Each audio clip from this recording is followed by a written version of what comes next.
ಬದುಕು ಎನ್ನುವುದು ನಾವು ಅಂದುಕೊಂಡಂತೆ ಸರಳ ರೇಖೆಯಲ್ಲ.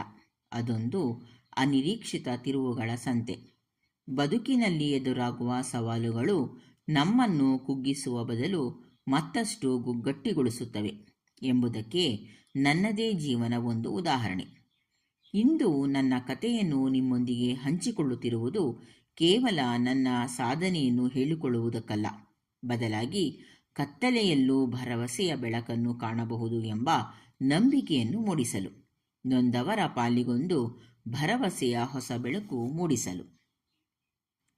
ಸಾಂಸ್ಕೃತಿಕ ನಗರಿ ಮೈಸೂರಿನಲ್ಲಿ ಜನಿಸಿ ವನಿತಾ ಸದನ, Jesus college, Kaginele BEd college ಹಾಗೂ ಕರ್ನಾಟಕ ರಾಜ್ಯ ಮುಕ್ತ ವಿಶ್ವವಿದ್ಯಾಲಯದಲ್ಲಿ ಶಿಕ್ಷಣ ಪಡೆದ ನನಗೆ ಸುಮಾರು 14 ವರ್ಷಗಳ ಕಾಲ ಶಿಕ್ಷಕಿಯಾಗಿ ಸಾವಿರಾರು ಮಕ್ಕಳ ಭವಿಷ್ಯಕ್ಕೆ ಅಕ್ಷರ ದೀಪ ಹಚ್ಚುವ ಸೌಭಾಗ್ಯ ದೊರೆತಿತ್ತು. ಅಪ್ಪನಿಂದ ಬಳುವಳಿಯಾಗಿ ಬಂದ ಬರವಣಿಗೆಯ ಕಲೆ ನನ್ನ ಬದುಕಿನ ಅವಿಭಾಜ್ಯ ಅಂಗವಾಗಿತ್ತು. ನನ್ನ 40ನೇ ವಯಸ್ಸಿನವರೆಗೆ ಕಾಯಕವೇ ಕೈಲಾಸ ಎಂಬ ತತ್ವದಡಿ ನಾನು ದೇವರ ಕೈ ಹಿಡಿದು ನಡೆಯಲು ಪ್ರಯತ್ನಿಸುತ್ತಿದ್ದೆ. ಆದರೆ 40ರ ನಂತರ ವಿಧಿ ಅನಿರೀಕ್ಷಿತ ಸವಾಲೊಡ್ಡಿದಾಗ ಬದುಕಿನ ಚಿತ್ರಣವೇ ಬದಲಾಯಿತು.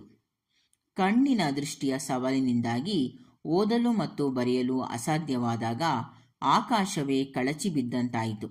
ಆದರೆ ಅಲ್ಲಿಯವರೆಗೆ ನಾನು ದೇವರ ಕೈ ಹಿಡಿದು ನಡೆಯುತ್ತಿದ್ದೆ. ಈ ಸವಾಲಿನ ನಂತರ ದೇವರು ನನ್ನ ಕೈ ಹಿಡಿದನು. ನನ್ನ ಕುಟುಂಬ, ಸ್ನೇಹಿತರು ಮತ್ತು ಸಹೋದ್ಯೋಗಿಗಳ ರೂಪದಲ್ಲಿ ಭಗವಂತನೇ ಬಂದು ನನ್ನ ಕೈ ಹಿಡಿದು ಈ ಕಠಿಣ ಹಾದಿಯಲ್ಲಿ ನಡೆಸುತ್ತಿದ್ದಾನೆ ಎಂಬ ಸತ್ಯ ನನಗೆ ಅರಿವಾಯಿತು.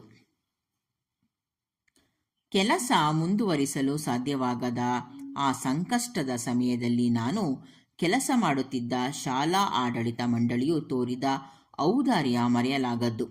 ಮುಂದೇನು ಎಂಬ ಗೊಂದಲದಲ್ಲಿದ್ದಾಗ ಭಗವದ್ಗೀತೆಯ ಅಧ್ಯಯನ ಮತ್ತು ಆಪ್ತ ಸಮಾಲೋಚನೆ ತರಬೇತಿಯು ನನ್ನ ಬದುಕಿನ ದಿಕ್ಕನ್ನೇ ಬದಲಿಸಿತು.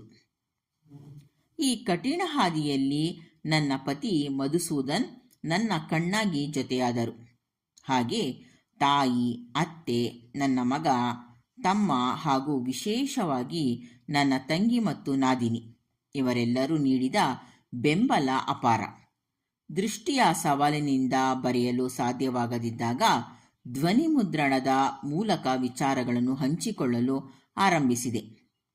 ಮನೋನಂದನ ಕಾರ್ಯಕ್ರಮಕ್ಕೆ ನನ್ನ ತಂಗಿ ಮತ್ತು ನಾದಿನಿ ನೀಡಿದ ಸಹಕಾರವೇ ಇಂದು ಸಮರ್ಪಣಾ ಅಕಾಡೆಮಿ ಬೆಳೆಯಲು ಕಾರಣವಾಗಿದೆ. ಈ ಪಯಣದಲ್ಲಿ ಸಿರಿಗನ್ನಡ, ವಿಕಸನ ವೃಂದ, ಮೃಣಾಲಿನಿ ಮಹಿಳಾ ಸಮಾಜ, ಮೈಸೂರು ಸಂಗೀತ ಸಾಹಿತ್ಯ ಕಲಾ ಪರಿಷತ್ತು, ಯೋಗಕ್ಷೇಮ, ಗೀತಾ ಪರಿವಾರ್, ಬಾಲಭಾರತಿ ಮತ್ತು ಕಿಶೋರ ಭಾರತಿ ಹಾಗೂ ಸ್ಮೃತಿ ಮಹಿಳಾ ಸಮಾಜ ಸಂಸ್ಥೆಗಳು ನನ್ನ ಕೆಲಸವನ್ನು ಗುರುತಿಸಿ ಪ್ರೋತ್ಸಾಹ ನೀಡಿದ್ದಕ್ಕೆ ನಾನು ಸದಾ ಋಣಿ. ಬರೆಯಲು ಸಾಧ್ಯವಾಗದಿದ್ದರೂ ಬರವಣಿಗೆಯ ಮೇಲಿದ್ದ ತೀವ್ರ ಹಂಬಲಕ್ಕೆ ವಿಶ್ವವೇ ಸ್ಪಂದಿಸಿತು. ಅದರ ಫಲವಾಗಿಯೇ ಪ್ರಾಫಿಟ್ ಪ್ಲಸ್ ಮಾಸಿಕದಲ್ಲಿ ಜೀವನ್ಮುಖಿ ಎಂಬ ಅಂಕಣ ಬರೆಯುವ ಅವಕಾಶ ಒದಗಿ ಬಂದಿದೆ. ಇದು ಒಬ್ಬ ಲೇಖಕಿಯಾಗಿ ನನ್ನ ಬದುಕಿನಲ್ಲಿ ಮತ್ತೊಮ್ಮೆ ಆರಂಭವಾಗಿರುವ ಹೊಸ ಪಯಣ ಹಾಗೂ ಹೊಸ ಮುನ್ನುಡಿಯಾಗಿದೆ. ಈಗಾಗಲೇ ನನ್ನ ಮನದಾಳದಿಂದ ಕೃತಿಯ ಲೋಕಾರ್ಪಣೆಗೊಂಡು ಓದುಗರನ್ನು ತಲುಪಿದೆ. ಇಂದು ವೈದ್ಯರ ಚಿಕಿತ್ಸೆಯಿಂದ ನನ್ನ ದೃಷ್ಟಿಯು ಸುಧಾರಿಸುತ್ತಿದೆ. ಸಾಧನೆ ಎಂದರೆ ಕೇವಲ ಪ್ರಶಸ್ತಿ ಪಡೆಯುವುದಲ್ಲ, ಸವಾಲುಗಳನ್ನು ಮೆಟ್ಟಿ ನಿಂತು ಮತ್ತೊಬ್ಬರಿಗೆ ದಾರಿದೀಪವಾಗುವುದು. ದೈವಬಲ, ಕುಟುಂಬದ ಬೆಂಬಲ ಮತ್ತು ಅಚಲವಾದ ಆತ್ಮವಿಶ್ವಾಸವಿದ್ದರೆ ಇದು ಒಂದು ಅಂತ್ಯವಲ್ಲ, ಬದಲಾಗಿ ಹೊಸ ಪಯಣದ ಸುಂದರ ಆರಂಭ. ಇವಿಷ್ಟು ನನ್ನ ಮಾತುಗಳಲ್ಲ. ಈ ಮನದಾಳದ ಮಾತು ಶ್ರೀಮತಿ ಲಕ್ಷ್ಮೀ ಮಧುಸೂದನ್ ಅವರ ಮಾತುಗಳು. ಪ್ರಾಫಿಟ್ ಪ್ಲಸ್, ಸಂತೋಷವೇ ಸಂಪತ್ತು. ನಿನ್ನನ್ನು ನೀನು ಅರಿಯದಿದ್ದರೆ ಏನೇ ಅರಿತರೂ ಪ್ರಯೋಜನವಿಲ್ಲ. ಭರವಸೆಯ ಯೂಟ್ಯೂಬ್ ಚಾನಲ್ ಸುಧಾ ಶರ್ಮಾ ಅವರ ಪ್ರಾಫಿಟ್ ಪ್ಲಸ್ ಸುಮಾರು 17 ವರ್ಷಗಳಿಂದ ಪತ್ರಿಕೆ ನಡೆಸಿಕೊಂಡು ಬರುತ್ತಿದ್ದಾರೆ. ಅದರಲ್ಲಿ ಅಂಕಣಕಾರ್ತಿಯಾಗಿ ಜೀವನ್ಮುಖಿ ಎಂಬ ಶೀರ್ಷಿಕೆ ಅಡಿಯಲ್ಲಿ ಲೇಖಕಿಯಾಗಿ ಇನ್ನೊಂದು ಹೆಜ್ಜೆ ಮುಂದೆ ಇಟ್ಟು ಬರುತ್ತಿದ್ದಾರೆ ಶ್ರೀಮತಿ ಲಕ್ಷ್ಮೀ ಮಧುಸೂದನ್ ರವರು.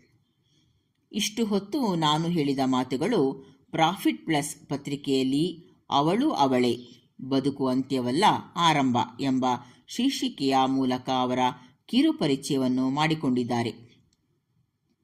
ಈಗಾಗಲೇ ಮನದಾಳದಿಂದ ಎಂಬ ಪುಸ್ತಕ ಪ್ರಕಟಿಸಿ ಲೇಖನದಲ್ಲಿ ಸೈ ಎನಿಸಿಕೊಂಡಿರುವ ಇವರು ಮತ್ತೆ ಬರಹಗಾರ್ತಿಯಾಗಿ ಪತ್ರಿಕೆಯಲ್ಲಿ ಮನೆ ಮನೆಗೆ ಬರುತ್ತಿದ್ದಾರೆ.